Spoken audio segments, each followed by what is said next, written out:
오늘 저는 함께 읽은 성경 말씀을 가지고 성경 그 아버지들의 사랑 이야기라는 제목으로 말씀을 전하겠습니다. 오늘 본문은 슬픈 이야기입니다. 왕들의 이야기이지만은 가정 불화에 관한 이야기이기 때문에 그렇습니다. 여기 밖에서 놀다가 집만 생각하면 얼굴에 미소가 지어지는 그런 학생들이 있을 거예요. 일명 스위트홈. 나는 큰 욕심 없어.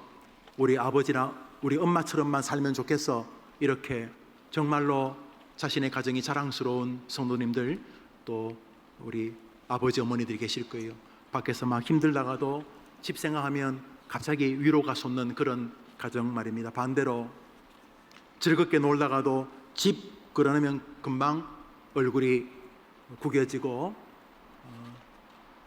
불편함, 긴장, 미움, 예의 없음, 적개심 이런 것들과 가정이 동의어가 되는 분들도 계실 수 있으리라 생각이 되어집니다. 우리 시대 많은 가정이 고장이 났기 때문입니다. 성경은 그런 치부를 숨기지 않고 오늘 성경에서 드러내고 있습니다. 가정 불화의 이야기입니다. 가정의 가장의 이름은 하나님이 굉장히 인정해 주신 사람 다윗입니다. 내 마음의 합한 자라고 부르셨고 신구약을 그 사람을 중심으로 설명해 가셨습니다. 다윗을 알지 못하고 성경을 이해하는 것이 거의 불가능합니다. 그토록 하나님께서 의미 있게 여긴 사람이지만 그도 인간이었습니다. 우선 간단한 배경은 이렇습니다.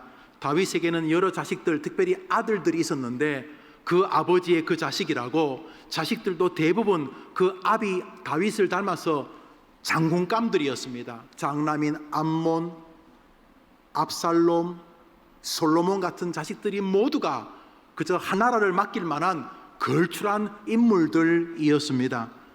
그러나 문제가 있었는데 어머니들이 달랐습니다. 여러 여자들에게서 자식을 낳았기 때문에 그렇습니다. 긴장이 이미 출발부터 상존하는 가정이었습니다. 그중 순서대로 다윗의 셋째 아들이었던 압살롬과의 관계가 오늘 성경에, 그것도 성경에 아주 많은 장을 할애해서 그냥 넘어갈 만한데 치부들은 왜 넘어가잖아요. 옛날에 뭐 내가 미안해요, 별이 3개예요, 3스타 뜻이 아니고 큰 집에 좀 갔다 왔다는 거예요. 그런데 지금은 바뀌었어. 이제는 정말 예수 잘 믿는 사람이 되어서, 그러면 우리가 과거 이야기 굳이 왜 갔는데? 뭐 때문에? 안 묻잖아요. 그냥 넘어가잖아요. 성경도 그냥 넘어가면 될 텐데 오늘 이 본문을 예상외로 촘촘하게 기록하고 계세요. 그러니까 하고 싶은 말씀이 있으신 거예요. 한 집의 가정사, 그것도 좋은 일도 아닌 이야기를 어떻게 보면 꽤 미주알 고주알처럼 말씀하시는 것은 하고 싶은 말씀이 있으신 것이죠.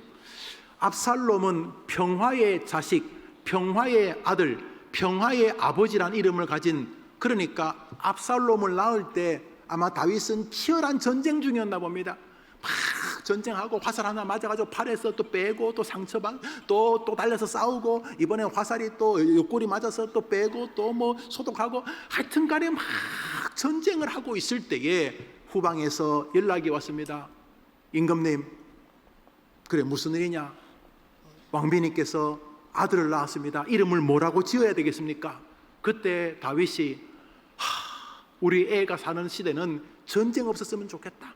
그래서 압살롬, 전쟁을 끝내는 아들, 평화의 아들이라고 이름을 지었습니다. 좋은 이름인 것 아니겠습니까? 압살롬이 그 아비를 닮아서 잘생겼나 봅니다. 아비를 닮았는지는 모르겠어요. 다시 실수. 압살롬은 잘생겼어요. 잘생겼어요. 여러분, 가끔 그 아버지는 좀 자유롭게 생겼는데 아들은 너무 멋있는 그런 자식 있죠? 있어요. 이렇게 평소 이렇게 있으면 알아요. 이분이 이 집 자식이구나 알 수 있다. 거의 붕어빵인데 가끔은 어머님은 좀 이렇게 여러모로 좀 이렇게 편안하게 생기셨는데 딸은 완전히 미스 코리아. 뭐 혹시 얼굴을 이렇게 아니 자연산이래. 어떻게 희한하게 참. 그래서 우리가 압살롬은 너무너무 잘생겨. 자타가 공인하게 잘생겨. 성경에서 압살롬이 잘생겼다니까 진짜 잘생겼나. 장동건, 허장강, 박노식, 최무룡 뭐 여튼간에 잘생겼잖아요. 지금 말한 사람은 다 돌아가신 분들이에요. 옛날 영화 배우들이. 이 압살롬은 똑똑한 자식이었습니다. 전쟁에서도 뛰어났지만 전술도 탁월하게 짤 수 있는 지략이 뛰어난 아들이었습니다. 정말 나라를 다스릴 만한 임금감이었습니다. 그런데 이 압살롬에게는 같은 어머니인 여동생이 있습니다. 다말이라고 하는 여동생이 있는데 이 동생도 아마 대단한 미인이었나 봅니다. 그런데 다말이 이제 한 17세, 18세 이렇게 되었을 때인가 봅니다. 다윗이 처음 낳은 아들 암논이라고 하는 이 아들이 있었는데 이 암논이라고 하는 이 아들이 배다른 형제죠. 그러니까 다말을 너무너무 흠모하는 것입니다. 우리에게는 좀 이렇게 아무리 이복 형제지만 그래 결혼하는 것은 거의 없지요. 이슬람에서 제외하고는 거의 없는데 또 법적으로도 그렇죠. 그런데 그 시대는 일정한 부분 통용이 되었던 것으로 보입니다. 그러나 그렇다면 정식으로 도움을 구하거나 요청을 했어야 되는데 이 암논이 다말을 흠모하는데 다말은 그 사람 오라비가 오빠가 내 오빠인데 뿐만 아니라 내 남편감이 아니라고 생각을 하는데 온갖 교묘한 핑계를 대어서 이 암논이 이 압살롬의 여동생 다말을 겁탈합니다. 겁탈하고는 버려버리게 됩니다. 슬픈 이야기입니다. 이거는 뭐 폐륜적일 뿐만 아니라 아주 비참한 일이 아닐 수가 없습니다. 그때 이 소식을 들은 다윗이 들었겠죠. 암돈을 꾸중하지도 않고 다말을 위로도 못하고 이 자식도 내 자식고 이도 내 자식. 아마 그랬나 봅니다. 어쩔 줄 모르고 시간이 흘러버렸습니다. 이 다말이 눈물을 흘리면서 자신의 친오빠, 같은 어머니의 오빠, 그러니까 같은 어머니의 자식 압살롬의 오빠 내가 너무너무 마음이 아프고 너무너무 힘들고 너무너무 괴롭다고 말할 때 압살롬 역시 아버지 다윗이 가만히 있으니 뭐 어찌 할 바가 암논은 나보다 힘도 세고 어떻게 할 바를. 아버지는 또 암논이 장남이라고 또 뭐 그러고. 압살롬이 다말에게 한 말이 성경에 나옵니다. 사무엘하 13장입니다. 읽읍시다. 시작. 너희야 시방은 잠잠히 이것으로 인하여 근심하지 마. 이에 다말이 그 오라비 압살롬의 집에 있어 처량하게 지내니 압살롬이 그 누이 다말을 암논이 욕되게 하였으므로 저를 미워하여 시비간에 말하지 아니하여. 그저 말하지 않는 정도로 그의 분노를 표출할 방법이 없었습니다. 그렇지만 마음에 암논 그 큰형한테 그 배다른 큰형한테도 분하지만은 아마 이 분은 아마 아버지에게 있지 않겠어요? 아버지가 뭐 하는 사람이 아버지가. 그러던 어느 날 아마 자기 생일쯤 됐나 보지요.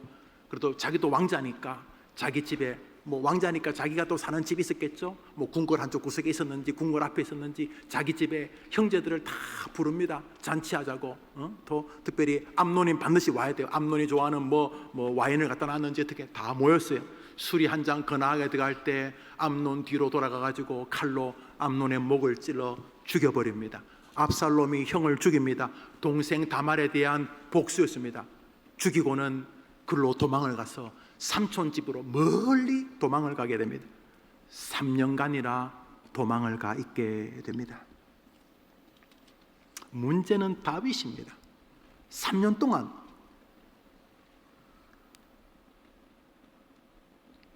자기 큰아들을 자기 셋째 아들이 죽인 것입니다. 이 완전 콩가루 집안. 이게 지금 우리는 이게 말로 하고 있지만 이게 지금 집이 이게 집입니까? 이게 쑥대밭이 되었는데도 다윗이 이러지도 저러지도 못합니다. 살인자를 잡으라고 하지도 않고 얼마나 그랬으면 그랬나 이러지도 않고 이 다윗 역시 이러지도 저러지도 못하면서 자기 삼촌 집으로 도망간, 그러니까 외삼촌쯤 되겠죠. 외삼촌 집으로 도망간 압살롬을 이러지도 저러지도 못하고 있었습니다. 압살롬은 도망가서도 아버지가 와라 그럴 줄 알았는데 이게 한 달이, 1년이, 2년이 가도 아버지가 부르지도, 압살롬의 마음에 그 응어리가 비수가 되고 있었습니다. 세상에 아버지를 향한 이렇게 날카로운 원망이 있을 수 있겠나 말이죠. 뿐만 아니라 지금 다윗의 집안은 쑥대밭이 되었겠죠. 다말 여동생이 겁탈당하지, 또 큰아들은 죽지, 뭐 아버지는 안절부절 못하지, 사람들 왜 좋은 소식은 얼마 안 하잖아요. 남 칭찬은요 뭐 4명인가 하면 끝난대요. 뭐 좋은 일은 한 4명쯤 지나면 의아부야 된대. 남 안 좋은 이야기는 8명. 있잖아, 자네만 알아. 김용호 목사가 여자래, 여자. 좋은 이야기는 한 3명, 4명까지밖에 가면 끝나. 남 좋은 이야기 별로 안 하고 싶으니까. 그래, 우리 해린교는 안 했지만, 근데 남 안 좋은 이야기는 비밀이야 이러면서 막 온 나라가 다 알았겠죠. 저거 전부 임금 집안이 콩가루 집안이 우리 애들 표현 안 봐도 비디오입니다. 온 나라가 지금 엉망이 되고 있었습니다. 그 중에서 가장 비통한 사람은 압살롬이었을 것입니다. 그래, 아버지도 헛일이야, 내가 힘이 없어서, 이러면서 그 분노의 칼을 갈면서 저 3년 동안 멀리 도망가 있었습니다. 이제 여기까지 본문의 배경을 들었으니 오늘 성경을 중심으로 몇 가지 교리를 생각해 보려 합니다. 첫 번째로 부정할 것 없이 아버지 다윗의 한계입니다. 말씀드렸듯이 그는 자신의 맏아들 암논이 자신의 딸인 여동생 다말을 겁탈할 때에 갈팡질팡하는 모습을 보입니다. 동생의 일로 압살롬이 형 암논을 죽이고 3년간 삼촌의 집으로 도망갔을 때 역시 다윗은 갈팡질팡하는 모습을 봅니다. 성경 어디에도 다윗이 신앙적이고 합리적인 판단을 했다는 게 없습니다. 다윗은 말 그대로 이러지도 저러지도 못하는 상황에 빠져 있으면 이 시대 많은 부모들이 자식 문제를 대하는 슬픈 방식이죠. 이러지도 저러지도. 애가 신앙을 버리면 부모가 울어야 되지 않습니까? 얘야, 너가 열심히 공부하고 잘 사는 거 고마운데 애비가 말한다, 그거 헛일이다. 그거 하나님의 진노 앞에 개봉박두다. 너가 날고 기지만은 하나님이 한번 불어버리면 네가 꿈꾸는 모든 것은 쓰레기가 될 것이다. 사랑하는 내 딸아, 예수 안에서 살아야 된다. 이렇게 해야 되는데 갈팡질팡하지요. 종교는 자유입니다 그러면서, 그죠? 갈팡질팡하지 않습니까? 문제는 하나님이 내 마음에 합한 자라고 불렀던 다윗도 우리들 수준이라는 사실입니다. 압살롬이 가슴에 칼을 품고 결국 압살롬이 쿠데타를 일으킵니다. 아십니까?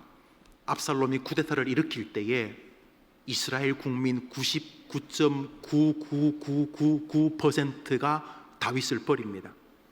다윗은 그 수백만 명의 인구 가운데 달랑 600명이면 요만큼 되겠죠. 600명만 다윗을 쫓아갑니다. 그냥 아둘람굴에서 미운종 고운종 하셨던 정말 다윗을 그냥 사랑하는 한 600명만 다윗을 따르고 온 국민이 압살롬을 따릅니다. 국민들 마음에도 다윗은 뭔가 문제가 있다고 느꼈을 뿐만 아니라 압살롬이 탁월한 정치력을 발휘한 것입니다. 이 시대에 정치 좀 하겠다는 사람은 압살롬 연구해야 돼. 압살롬을 연구해야 돼. 압살롬. 이 정치가 말이지. 어떤 기업 총수가 한국 정치는 삼류 사류라 그랬다는데, 여튼간에 이 압살롬이, 아니 아버지가 누굽니까? 살아있는 전설인데 다윗을 상대로, 친아버지를 상대해서 정권을 획득해서 쿠데타를 일으킬 때 국민들이 그래도 그렇지, 자식이 그런 게 아니라 그래도 그렇지 얼마나 그랬으면 자식이 쿠데타를 일으킨 하면서 자식 편을 들었다니 엄청난 사람입니다. 압살롬이 쿠데타를 일으키고 다윗을 죽이겠다 해서 자식을 피해 도망을 가게 되는 슬픈 상황을 보게 됩니다. 물론 압살롬이 악합니다. 압살롬이 좋지 못한 사람인 건 맞습니다.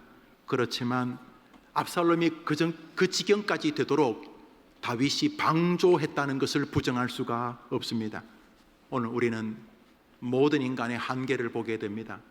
그 사람이 그 사람이고 거기가 거기입니다. 여러분, 사람은요 그놈이 그놈입니다. 그래서 성경은 사람을 두려워하면 올무에 걸린다 그랬습니다. 여러분, 사람의 한계를 보아야 됩니다. 그게 우리 모습입니다. 오늘 본문에는 아버지 다윗의 한계가 명백하게 드러나고 있습니다. 모든 이 땅의 어머니 아버지들, 어머니 아버지가 될 우리 청년들, 학생들 기억하십시오. 인간은 연약한 존재입니다. 나는 모든 것 다 잘할 수 있어, 그런 사람 없습니다. 오늘 본문이 주는 첫 번째 진리입니다. 두 번째로 아들 압살롬 역시 부족하고 한계를 가진 인생이라는 것을 우리에게 말해주고 있습니다. 압살롬은 자신의 여동생 겁탈한 암논을 향한 징계를 아버지가 미루거나 그냥 유야무야하는 것이 불만스러웠을 것입니다. 그는 원망하며 여동생의 원수를 직접 갚으려 합니다. 결국 디데이를 잡아 암논을 죽여버립니다. 그리고는 도망을 가게 됩니다. 그 모든 행위와 그 행위가 있기 전까지의 과정에는 아버지 다윗에 대한 원망과 분노가 가득하다는 것을 알 수가 있습니다. 그런데 말입니다, 압살롬이 그렇게 한 것이 나쁜 일이지만 일부분 이해가 되는 것은 다윗의 한계에 대한 압살롬의 생각을 우리가 좀 동의하기 때문입니다. 그래도 그렇지 아버지가 어째 그래 행동을 했나? 예, 그런데 말입니다, 압살롬이 모르는 게 하나 있었습니다. 뭘 몰랐냐 하면 부실한 거 맞아요. 아직 아버지가 정리가 안 된 거, 다른 거는 칼같이 하는데 자식 문제는 정리 못 하잖아요. 여러분, 다른 거는 뭐 총 나간다 칼 나간다 뭐 온갖 말에 다 숟가락 얹어 가지면 뭐 기니 많이 니 똥 굴다 내 똥 굴다 그러지만 자식 문제만큼은 중립이 아니라 비대칭적이잖아요. 그러시죠? 자식 문제는 상식이 통하지 않고 논리도 통하지 않고 심지어 윤리도 안 통합니다. 그렇죠? 그러니까 남자식 문제 함부로 이야기하면 안 돼요. 우리가 다 거기가 거기거든요. 또 서로 이해해야 되고요. 그죠?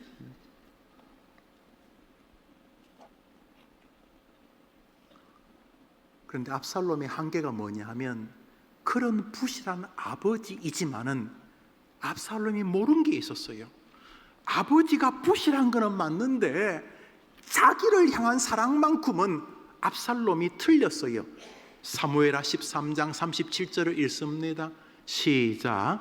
압살롬은 도망하여 그 수랑 암미엘의 아들 달마에게로 가고 다윗은 슬퍼.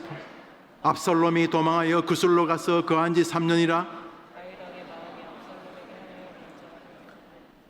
압살롬의 한계는, 다윗의 한계는 부실한 결정력인 거 맞아요. 자식 문제만큼은 부실했어요. 우리처럼.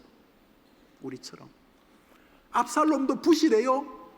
그런데 가장 큰 부실이 뭐냐면 아버지의 사랑을 오해한 거예요. 아버지가 어쩔 줄 모르는 것은 아버지가 한계가 맞는데 그럼에도 불구하고 우리 아버지는 여전히 압살롬을 사랑하고 있었던 거예요. 여러분들, 여러분이 그렇게 만족해하지 않는 부모님도 여전히 여러분을 사랑해요. 아세요? 여러분을 위해 거의 목숨을 내놓을 수 있는 유일한 사람은 여러분의 아버지 엄마예요. 알아요? 뭐 꼰대, 뭐 나를 이해 못 해주니 그런 말 하지만은 아니, 압살롬이 그걸 몰랐어요. 뭘 몰랐냐 하면 우리 아버지 왔다 갔다 하고 술 먹고 앞말 다르고 뒷말 다르고 아침 결정 다르고 저녁 결정 다르고 우리 아버지는 일관적이지 않고, 맞아요. 여러분 부모도 다윗처럼 부족해요. 그런데 압살롬이 몰랐던 게 있어요. 그럼에도 불구하고 아버지 다윗은 압살롬을 잊어본 적이 없는 거예요. 3년 동안 압살롬이 암논을 죽이고 도망갔는데 이면 죽은 자식도 안타깝지만 압살롬아 압살롬아 하고 늘 압살롬을 향한 이 연모와 연민의 마음이 식은 적이 없었어요. 압살롬은 오해했어요. 아버지가 부족한 것과 아버지가 자기를 사랑하지 않는 것 사이를 헷갈린 거예요.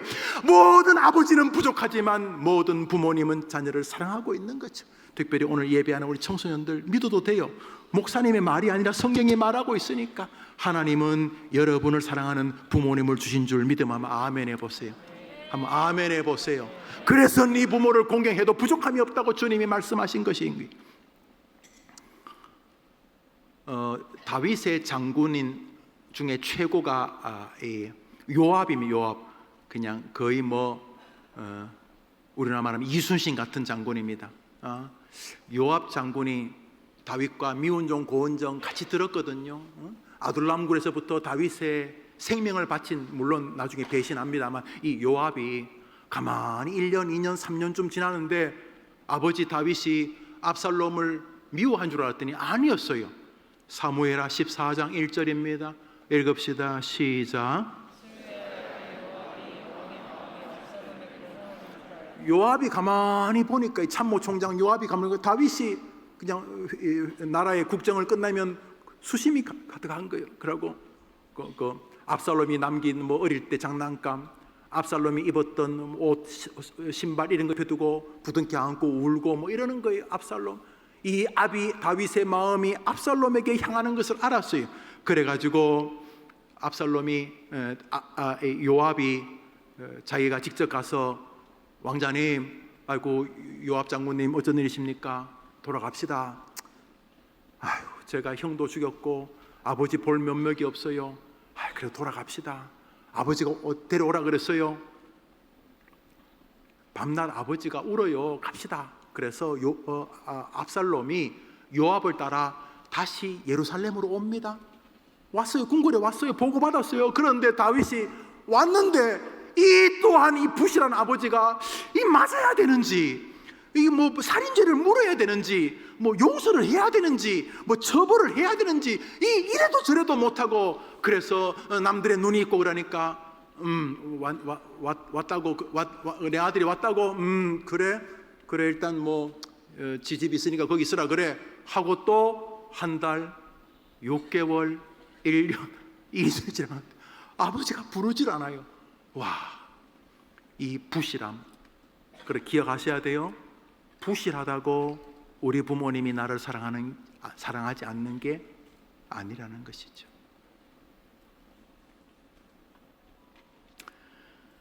압살롬의 부족함은 아버지 다윗에 대한 오해였습니다. 2년 동안 압살롬이 궁궐에 있으면서 더 분이 깊어진 것 같습니다. 아니, 아버지가 나를 사람 취급 안 하는 거 아니야?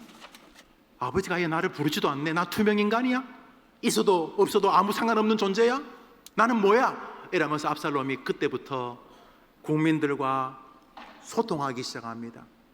조선일보, 동아일보, 한겨레신문, 경향신문, MBC, KBS, SBS, 과천, 세종 다니면서 국방부도 가고 통일부도 가고 하면서 사람들하고 대화하면서, 아이고 왕자님 오셨습니까? 그래 제가 도울 일 없습니까? 이러면서 국민들 마음을 하나하나 접수하기 시작합니다. 2년 뒤에 다시 예루살렘으로 돌아온 지 2년 뒤에 압살롬이 쿠데타를 일으켰을 때 제가 말했잖아요. 모든 방송국, 모든 공무원, 모든 군부, 모든 정치인들, 모든 언론인들 다 압살롬으로 돌아섭니다. 다윗이 그날 잠옷 차림으로 도망갑니다. 저희 아버지는 제가 죽이겠습니다 하고 압살롬이 뛰어들어서 아들 피해서 도망을 가게 됩니다. 그래서 슬픈 일이 벌어지게 되어집니다. 도망갔던 다윗이 좀 정신을 좀 차린 다음에 요압이 말합니다. 임금님, 저들은 수백만 명이 있지만 대부분 오합지졸 아닙니까? 명령하시면 저와 저희 형제들 그리고 저희 부대가 비록 600명밖에 안 되지만 한번 싸워보겠습니다. 허락하십시오. 이렇게 말하면 다시 이제 역전을 시키려고 나갑니다. 그때 다윗이 전쟁하고 쿠데타를 일으킨 세력하고 전쟁하러 갈 때에 그 군인들에게 하는 말이 나옵니다. 사무엘하 18장 5절입니다. 사무엘하 18장 5절 읽읍시다. 시작. 왕이 이때에게 명하여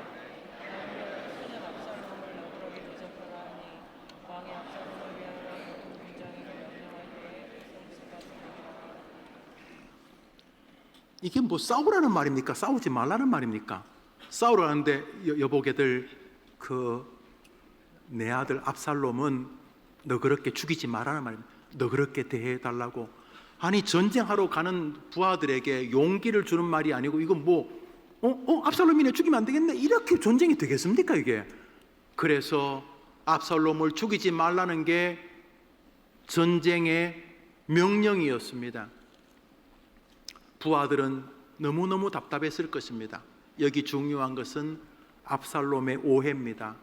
다윗도 한계를 가진 사람이지만 압살롬의 한계는 아버지가 자기를 사랑한다는 것을 인정하지 않았기 때문입니다. 이 모든 일의 배후에는 아버지의 사랑에 대한 불신이 있었습니다.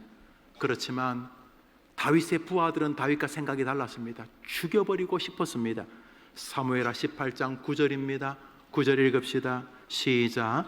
압살롬이 다윗의 신복과 마주치니라. 압살롬이 노새를 탔는데 그 노새가 큰 상수리나무 번성한 가지 아래로 지날 때 압살롬의 머리털이 그 상수리나무에 걸림에 저가 공중에 달리고 아마 나름대로 잘생겼으니까 못을 낸다고 막 그랬나 봅니다. 여튼간에 나무에 걸립니다. 요압이 가서 다윗의 명령이 있었지만 죽여버립니다.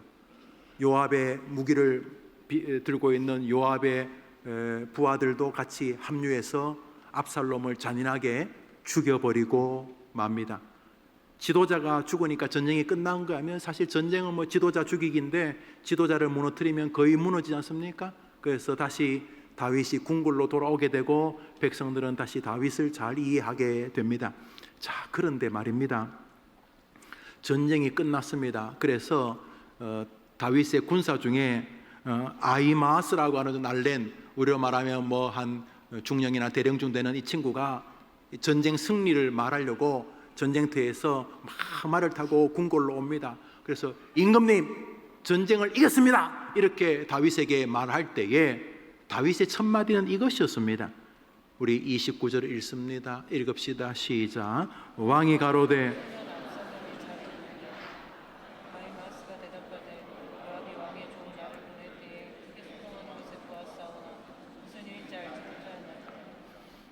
아히마아스가 압살롬이 죽은 걸 알고도 말하지 않습니다.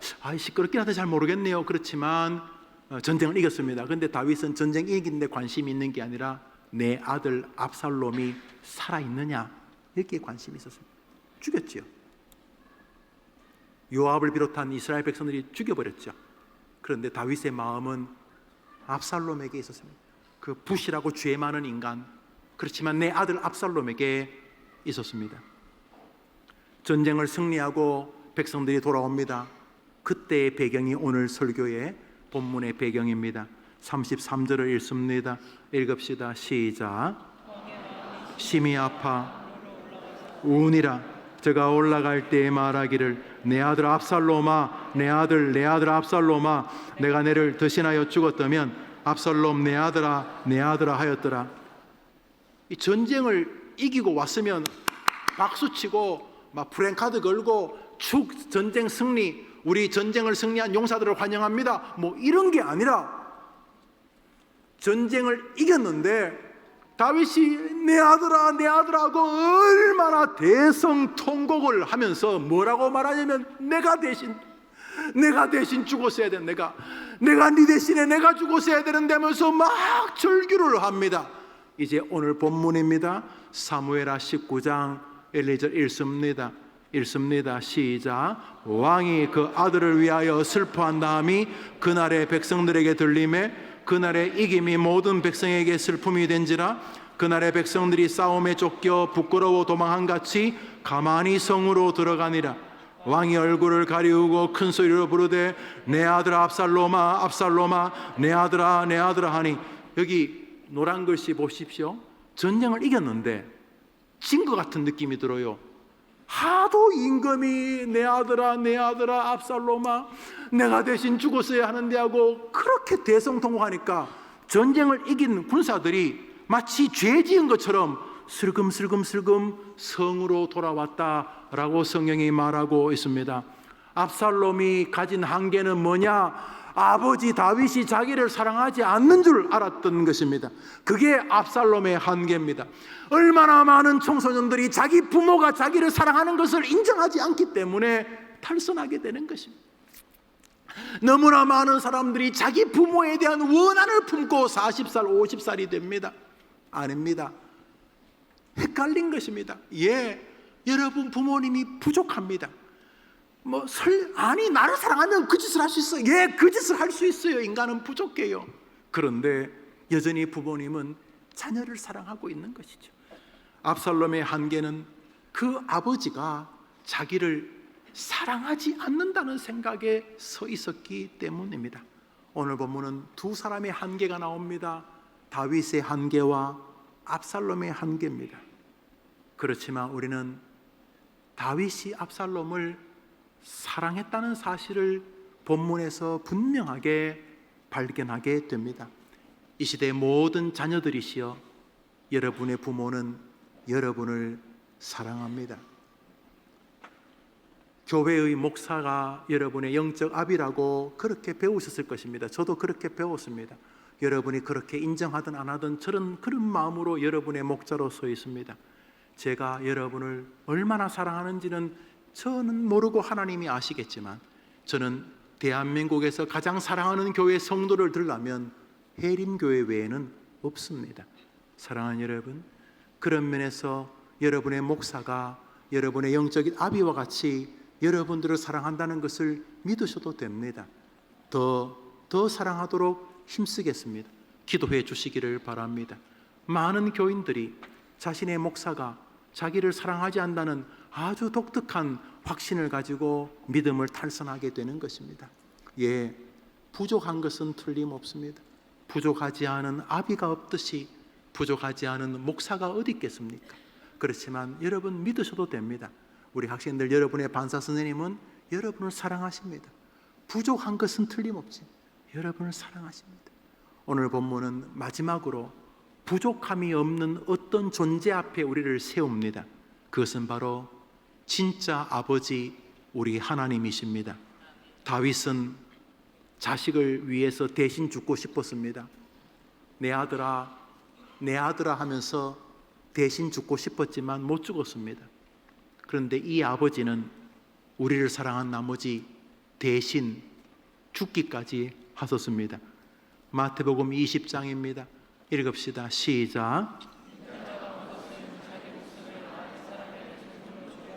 여러분, 이 구약 성경에서 조금은 장황하게 이 다윗과 압살롬의 이야기를 하는 것은 이것 때문입니다.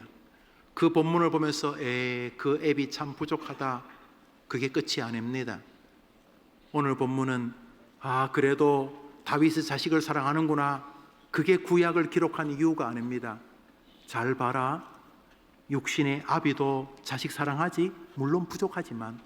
그래서 대신 죽고 싶어 하지, 정말 사랑하지 부모는. 그렇지만 거기까지지, 대신 못 죽잖아. 대신 죽어도 의미도 없고, 압살롬아 이 애비가 대신 죽었어야 되는데 거기까지. 그런데 이 하나님 아버지는 우리 사랑해서 대신 죽으신 분이라는 사실이, 누가 여러분을 사랑하고 있는지가 핵심입니다. 요한복음 10장을 읽습니다. 읽읍시다. 시작.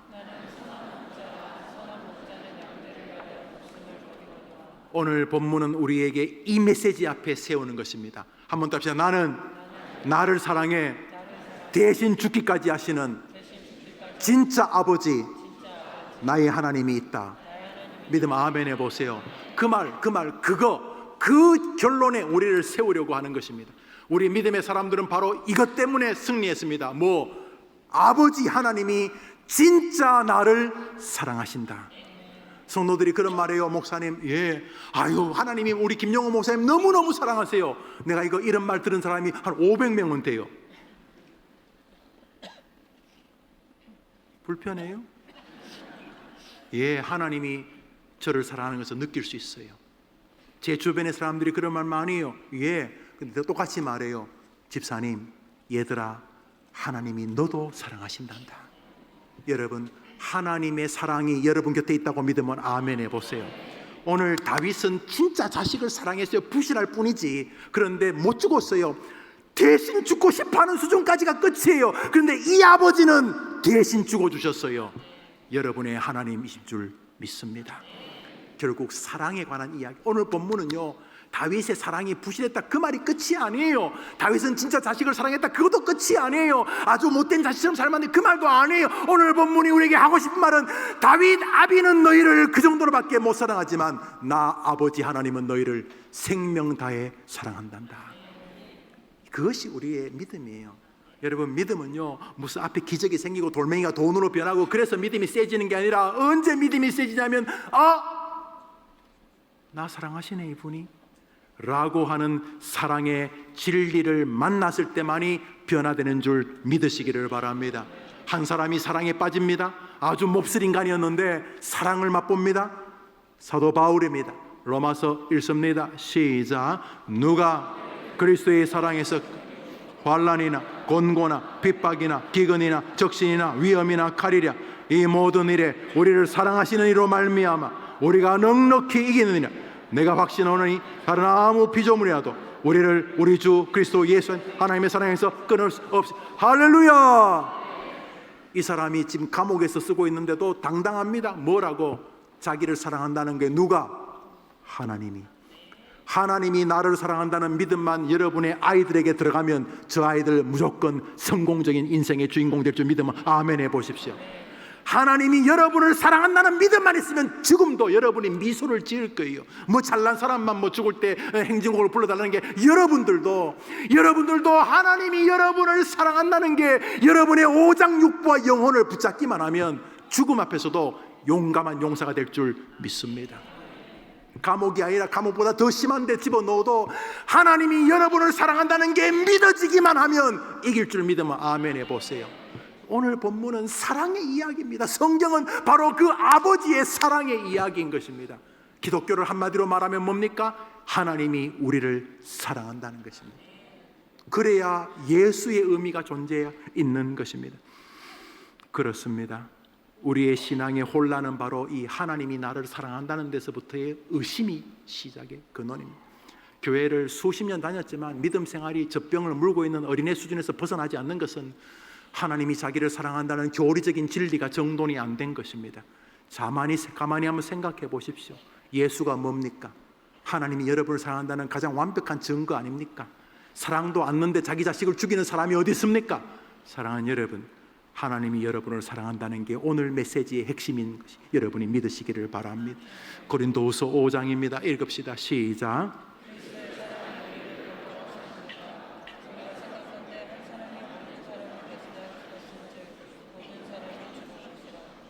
모든 사람이 그리스도의 사랑 안에 있는 하나님의 사랑을 만나는 것이 교회가 존재하는 이유일 것이고, 십자가는 바로 하나님이 우리를 사랑한다는 가장 완벽한 증거인 것입니다. 요한일서 4장을 읽습니다. 읽읍시다. 시작. 하나님의 사랑이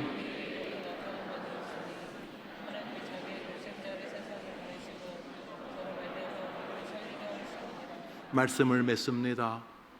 오늘 다윗의 슬픈 가정사는 하나님이 우리를 사랑한다는 진리 앞에 우리를 세우기 위함인 것입니다. 이번 주간 하나님이 나를 사랑한다는 것이 진짜인지를 묵상해 보시기를 바랍니다. 창세기, 요한복음, 날주, 설교를 다시 리마인드하는 것 다 좋습니다. 무엇이 되었든지 간에 하나님이 나를 사랑한다는 명제 앞에 왜 진짜인가를 생각해 보십시오. 그리고 예수를 생각해 보십시오. 그 강도들 사이에 죽어 십자가에 달리신 예수를 한번 생각해 보십시오. 그리고 물어보십시오. 왜 저러고 계시는지, 왜 이 땅에 하나님이신 예수님이 이 땅에 오셨는지, 그리고 그 유명한 성경 구절, 하나님이 세상을 이처럼 사랑하사 독생자를 주셨다는 진리를 기억해 보십시오. 그리고 하나님이 나를 사랑한다는 믿음으로 다시 공부를, 다시 세상을, 다시 가정을 돌아보시기를 바랍니다. 이번 한 주간 다윗도 자식을 사랑하여 생명을 바치려 했지만 못 바쳤어요. 대신 못 죽었어요. 그렇지만 우리 하나님은 우리를 사랑해서 목숨까지 주셨어요. 하나님이 나를 사랑한다는 그 말할 수 없는 은혜가 여러분의 한 주간 여러분을 교리적으로, 정신적으로 여러분의 삶에서 나타나게 되기를 주의 이름으로 축원합니다. 기도합시다. 구주 예수님의 은혜와 하나님의 사랑과 성령의 위로와 교통하심이, 하나님이 나를 사랑한다는 가장 기본적인 교리가 정돈이 되지 않아서 좌절하고 절망하고 낙심하고 원망하는 길 다시 추스리면서 가장 먼저 하나님이 나를 사랑하신다는 진리가 진짜인가를 돌아보는 가운데 이번 한 주간 그 사랑 때문에 감개의 길, 승리의 길을 걷기를 다짐한 해림의 귀한 자녀들 위해 영원토록 함께 있을지어다. 아멘.